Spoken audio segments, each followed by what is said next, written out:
Hello and thank you for clicking on this video. I hope the title caught your attention and that you agree with me that it's an important one. Now this discussion is not going to be easy, but it's also not going to be anything that you can't handle. So stick with me on it and let's get into this.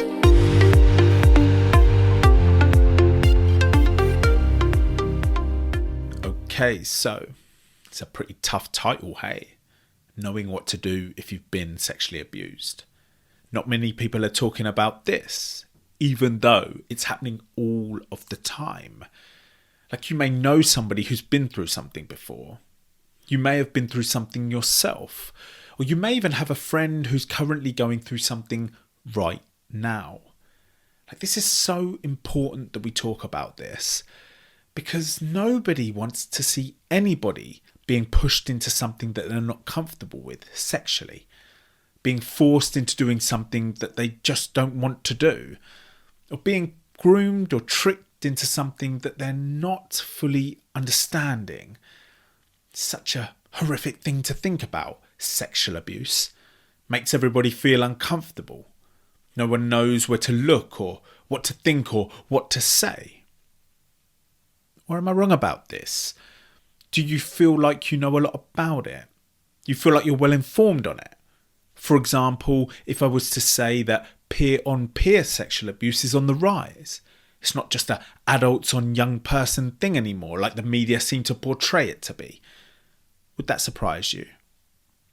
If I was to say that sexual abuse isn't always physical, it can also happen online, being bombarded with nudes or explicit messages that you've already said no to, would that then surprise you? Whether it does or whether it doesn't, let me tell you something for sure. Adults are terrified of this happening to you. Even if they hear of the slightest thing that may be happening, it's like the alarm bells start going off. They want to tell the school or professionals or safeguarding or even the police. It's like absolute mayhem. And all we want to say to them is just calm down for a moment, will you please? Like, we've got to do better than this. We've got to do better in how we handle these situations and how we support the person that's been through the abuse or is currently going through the abuse. But there's a problem here, because none of this can happen unless the person that's going through the situation actually says something. And trust me, I know from personal experience that this is not an easy thing to do. To actually say something out loud for the first time, to actually say something to someone's face for the first time, absolutely terrifying. But you're not alone in that, because even the people that you think would be confident in saying something, to start with, are not. Let me give you some examples of this. Jesy Nelson used to be in a band called Little Mix. He's done a tune with Nicki Minaj. It's got 8.8 million followers on Instagram. Comes out with a documentary about online abuse. She talks about receiving constant messages of a sexual nature. Words that hurt her so deeply she wasn't sure whether she was going to make it through. I don't know whether you've seen that documentary or not, but it's available on BBC iPlayer. I'm going to put the description below. It was a brave move for her to come out and speak about this. Let me give you another example. Kieran Dyer played football in the Premiership, played football for England in front of hundreds of thousands of people, comes out on national TV about sexual abuse he went through when he was a child. He talks about how his uncle molested him when he was 8 years old. I don't know whether you've seen that or not. It's available on YouTube. I'm going to put the description below for that as well. It was a brave move for him to come out and speak about this. Like, the silence is real, and there are real reasons for it. People wonder that if they say something, will they be believed? They start questioning themselves was it really that bad? They worry that if they say something, what will their friends think, or what would their parents say? And more often than not, people just think that they should just forget about it and just leave it behind. Like, we need to make changes with these things. So let me ask you a question here. If a friend told you that they were currently going through an abusive situation, what would your advice be to them?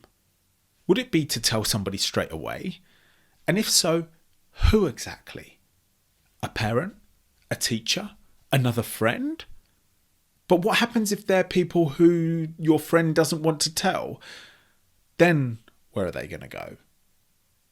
You may know some places. Let me tell you a place that I know. It's run by some incredible people. And you know all those problems we talked about a minute ago?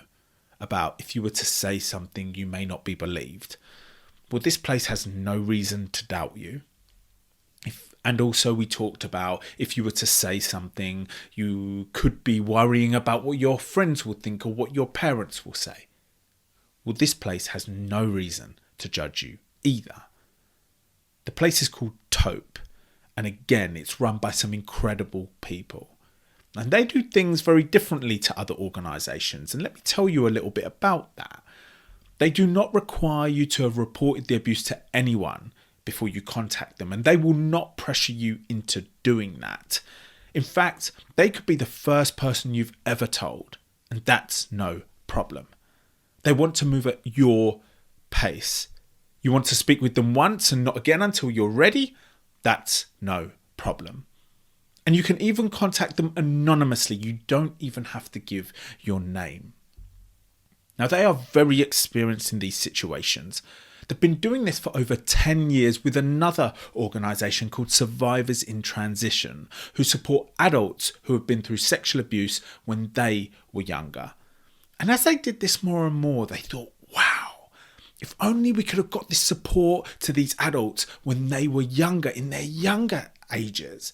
Then we could have helped them handle these emotions that are so common following an experience of abuse, such as fear, guilt, and shame. That would be an incredible thing. And that's why they created this organisation called Tope, who specifically support 13 to 18-year-olds. You can check them out on their website, tope.org.uk. All the links are in the description below. All the contact details are on that website. You can contact them via text, phone, web chat, and many more. They will listen to you. We must make a change, and I believe it's possible. Thank you.